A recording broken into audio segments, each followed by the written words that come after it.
This is not a test. Stay tuned for further instructions. This is not a test. Yo, what's going on, everybody? Today I'm bringing you a video with my settings. I got some requests.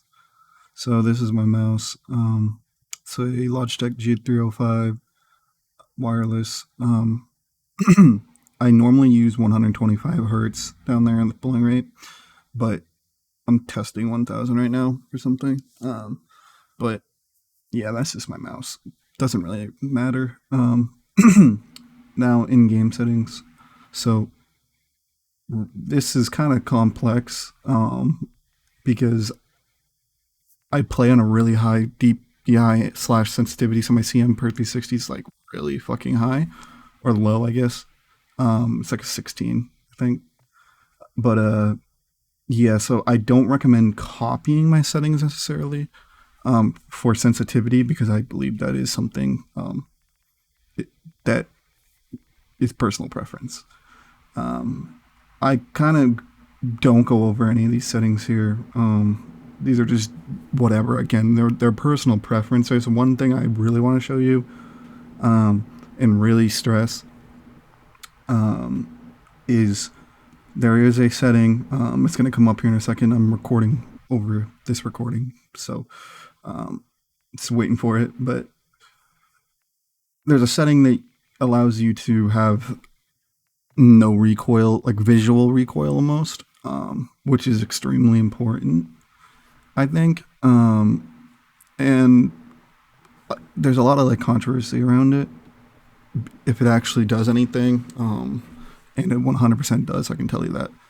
That's how I have no recoil in most of my clips, like my newer clips.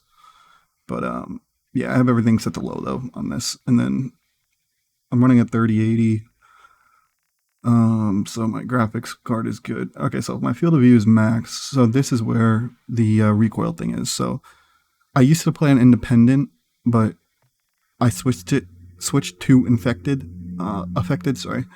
I highly recommend this. I'm gonna go in the firing range and show the differences of that, because there is a ginormous difference.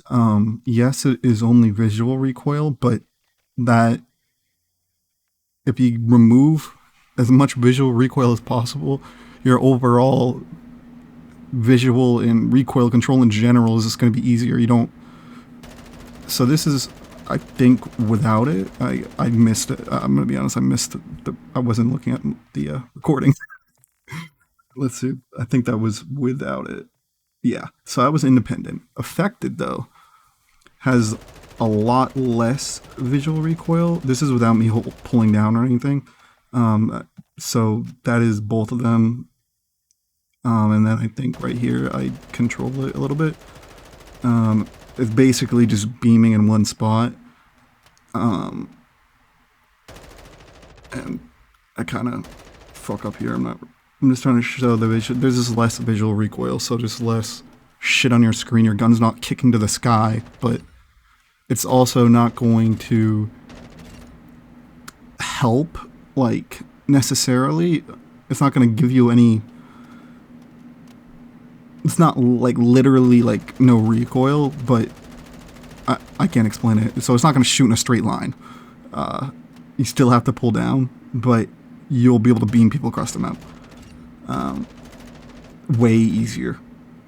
It helps so much. There's still obviously recoil, but I highly recommend this. Don't listen to anybody else. There's a lot of people that say that it actually is only visual and it's hurting you or something. I've seen a lot of stupid shit, and like somehow it hurts your aim, and that's just completely false. So highly recommend it. If you do not have that setting, please change it and thank me later. That's about it, guys. I appreciate you watching. Like, comment, subscribe. Yeah, peace out.